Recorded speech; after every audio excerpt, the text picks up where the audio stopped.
Já me coloca na tela com o consultor de tecnologias livres, o professor Anauak Gil, ele que é colunista semanal do Olho Vivo, é colunista também do portal Diário do Sertão, portal diário de todos os veículos que integram o sistema diário de comunicação. No Olho Vivo de hoje, na sua coluna semanal, o consultor de tecnologias livres, Anauak Gil, vai falar qual é o X da questão. E aí eu lhe pergunto, Anauak, sai o símbolo do passarinho e agora é um X. Qual é realmente o X da questão do Twitter? Boa tarde. Muito boa tarde, pessoal. Antes de mais nada, obrigado por me receberem de volta. Sempre um prazer estar aqui nesse espaço que a gente chamou de Nerdopolítica, para discutir um pouco sobre tecnologia e política, tudo misturado e junto. Bom, de fato, o Twitter mudou de nome.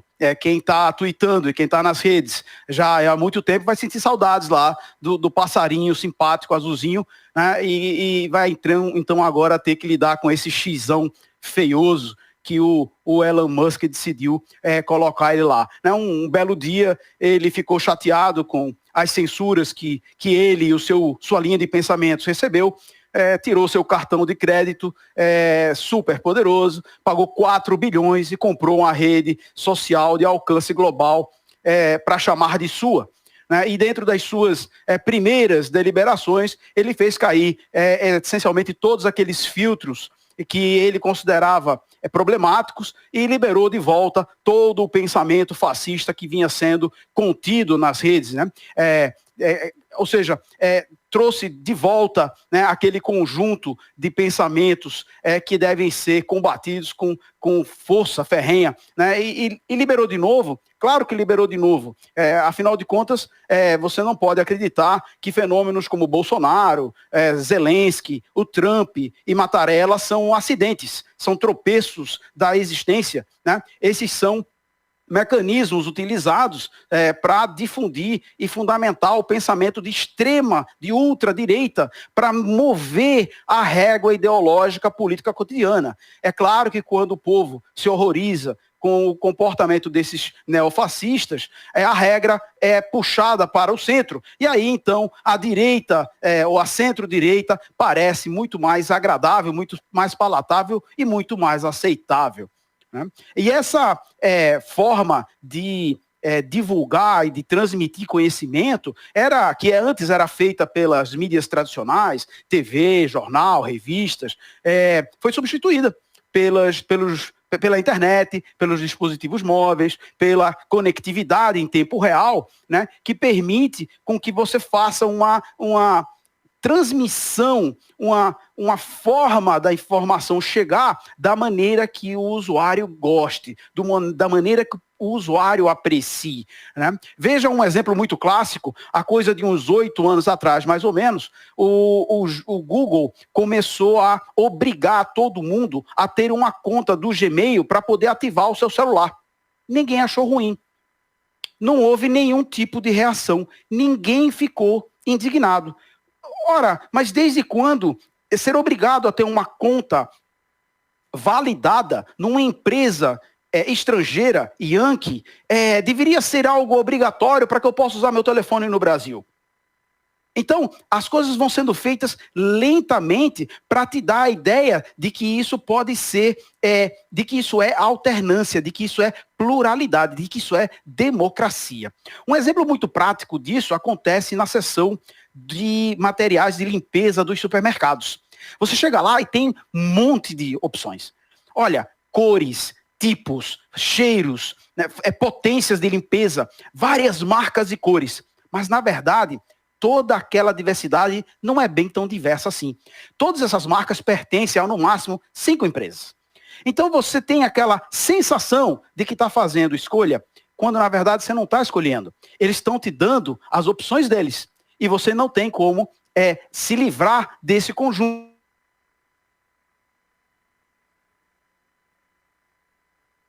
Tivemos uma instabilidade, Anauak, tivemos uma pequena instabilidade, inclusive na imagem, agora sim foi restabelecida, o Anauak Gil, que fala sobre o X da questão, né? E a gente sabe da influência das redes sociais, principalmente a ferramenta do Twitter. E o Anauak falava justamente dessa brecha para que fascistas, para que comportamentos fascistas possam ser proliferados através das redes sociais. E o Anauak falava justamente sobre isso. Eu gostaria que o Anauak retomasse a partir dessa sua colocação para que a gente possa compreender o todo, que é justamente o tema hoje do comentário, da participação da coluna Nerdopolítica com o consultor para tecnologias livres, Anauak Gil. Agora sim, retomamos a imagem e também o áudio. Foi só falar mal das redes que subitamente eu caí, né? Parece até mágica. Então, eu falava sobre a diversidade de conteúdo, né, distribuído, ou escondido através dos mecanismos capitalistas para fazer você acreditar que você tem opção de escolha. No supermercado, na área na parte da seção de produtos de limpeza e na área das redes de tecnologia, de TI também. Se você parar rapidamente e nomear 10 empresas de tecnologia, você rapidamente perceberá que pelo menos 9 delas são todas americanas. Então, é claro que essas empresas farão com que o conteúdo que chegue a você seja o conteúdo dentro do viés que eles acreditam, o que eles pensam que deve ser correto. Nesse momento, o Twitter seguirá o conteúdo e a forma que agrade ao seu dono, ao Elon Musk. E claro, não há reação, ninguém fica indignado, exatamente porque há esse sistema de controle. Claro que de vez em quando alguém aparece como sendo contra o sistema, alguém aparece, né, gritando pela voz dos explorados e dizendo, olha aqui como eu tenho espaço nas redes dessas empresas, quando na verdade essa é apenas a exceção que reafirma a regra. É mais ou menos como a propaganda da negra pobre que venceu na vida, né? Quando na verdade esse exemplo ele está lá claramente para poder tentar suprimir o fato do capitalismo ser racista, misógino, opressor, né? São esses fenômenos estranhos onde uma exceção parece justificar com que as plataformas sejam democráticas. Mas esse controle ele não está só sendo feito sobre você ou sobre mim, mas ele vem do alto escalão. Veja que curioso. Semana passada foi o 78º aniversário da bomba de Hiroshima. Todos os anos o Japão relembra esse momento terrível da história. E esse ano aconteceu um fato muito interessante. O primeiro-ministro do Japão, o senhor Fumio Kishida, e o prefeito da cidade, o senhor Kazumi Matsui, ambos proferiram seus discursos referentes a relembrar esse fato horrendo da história, e os dois suprimiram o nome dos Estados Unidos. Nenhum dos dois foi capaz de relembrar, olhando de frente para o seu povo, quem foram os seus algozes, quem foram aqueles que foi o único país na história a soltar bombas atômicas contra a população civil, os verdadeiros genocidas, né, da Segunda Guerra Mundial.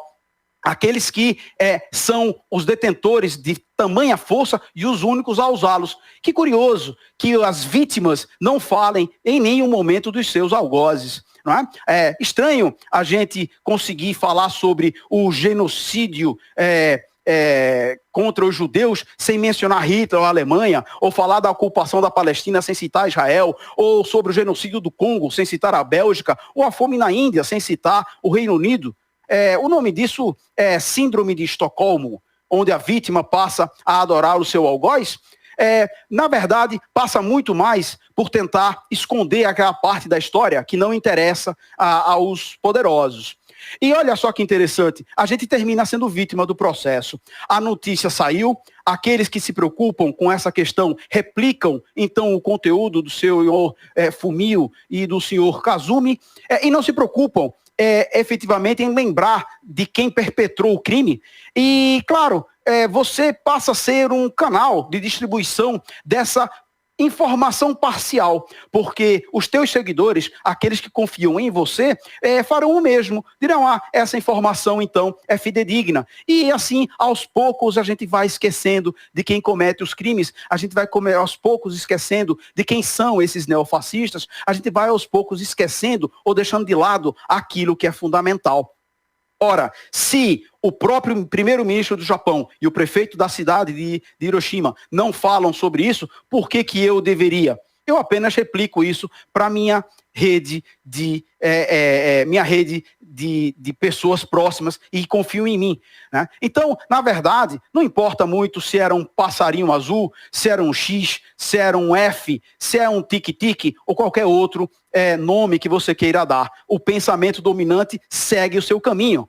A pergunta, o verdadeiro X da questão, é até quando a gente vai aceitar isso de forma tão tranquila, deixando que eles nos cozinhem em fogo lento.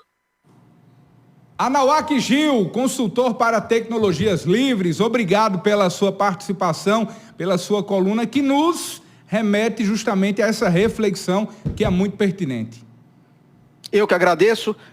Segunda-feira tem novo artigo e até a próxima quinta-feira.